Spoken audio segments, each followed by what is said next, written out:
শেষ পাতে টক ঝাল মিষ্টি চাটনি না হলে বাঙালির খাওয়া কিন্তু কমপ্লিট হয় না। তো যাই হোক, আমি আমার খুব পছন্দের একটা চাটনির রেসিপি আজ তোমাদের সঙ্গে শেয়ার করছি, আর সেটা হলো পেঁপের চাটনি বা প্লাস্টিক চাটনি।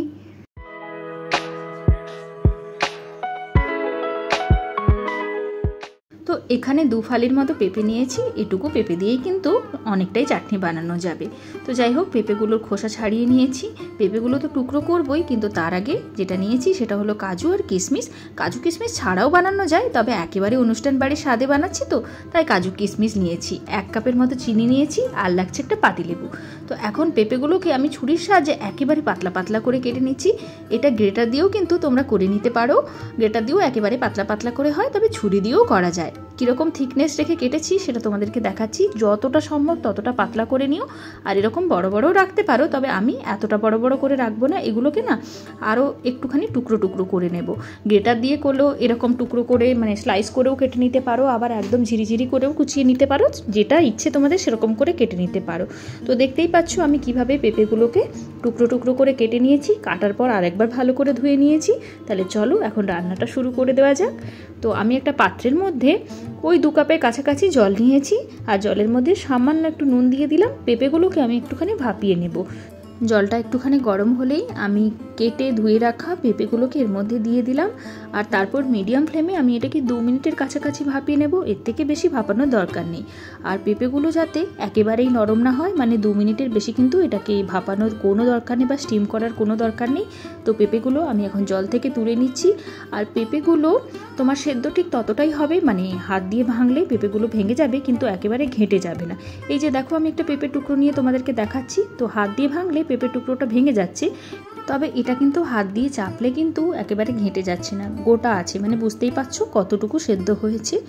এখন আমি পাত্রের মধ্যে কি করব, দিয়ে দেব চিনি। 1 কাপের কাছাকাছি চিনি নিয়েছি, আর দিয়ে দিলাম 1.5 কাপের কাছাকাছি জল। ব্যাস এইরকমই মেজারমেন্টটা রেখো। আর তারপর কি করব, চিনিটাকে আমি গলিয়ে নেব এই জলের মধ্যে। তো চিনিটা যখন কমপ্লিটলি গলে যাবে তখন কিন্তু আমরা মানে পেঁপেগুলোকে এর মধ্যে দিয়ে দেব।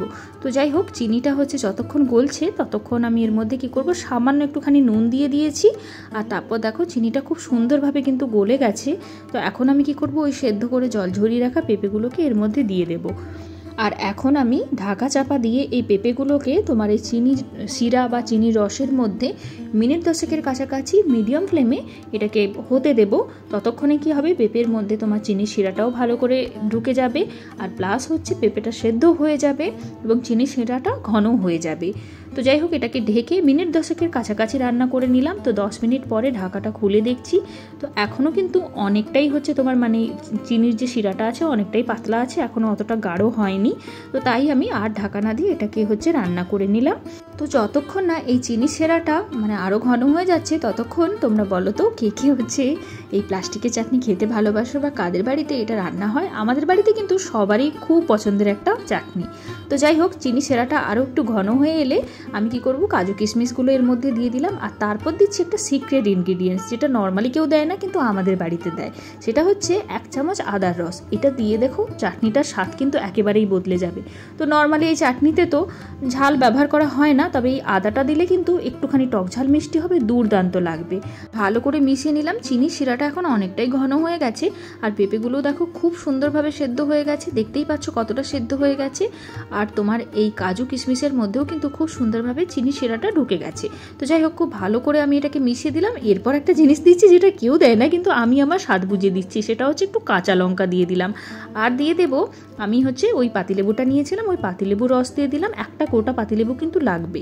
পাতিলেবু রসটা দিলে চিনির এই যে শিরাটা ঘন হয়ে গেছে এটা কিন্তু জমাট বেঁধে যাবে না, আর তাছাড়া টক মিষ্টির একটা ব্যালেন্সের ব্যাপারও তো আছে। তো যাই হোক, এই লেবু রসটা দেওয়ার পর মিনিট খানেক রান্না করে নেব। আর তারপর দেখবে যে এই শিরাটা অনেকটাই কিন্তু ঘন হয়ে গেছে ঠান্ডা হয়ে গেলে। তো এদিকে দেখো আমাদের প্লাস্টিকের চাটনি কিন্তু রেডি, একেবারে স্বচ্ছ ঝকঝক করছে। আর কি যে সুন্দর স্বাদ হয়েছিল সেটা মানে তোমরা এইভাবে বানালে তবেই বুঝতে পারবে। আর কাঁচা লঙ্কাটা আমি আমার পছন্দ বুঝে দিলাম, তোমরা না চাইলে অ্যাভয়েডও করতে পারো।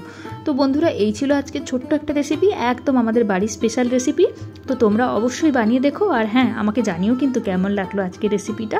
সেই সঙ্গে তোমাদের বাড়িতে কেমনভাবে এই রেসিপিটা বানানো হয় সেটাও কিন্তু তোমরা জানাতে ভুলো না। তো চলো বন্ধুরা, নতুন ভিডিও নিয়ে খুব তাড়াতাড়ি দেখা হয়ে যাবে। আজকের মতো টাটা। আর কেমন লাগলো আজকের রান্নাটা জানিও কিন্তু।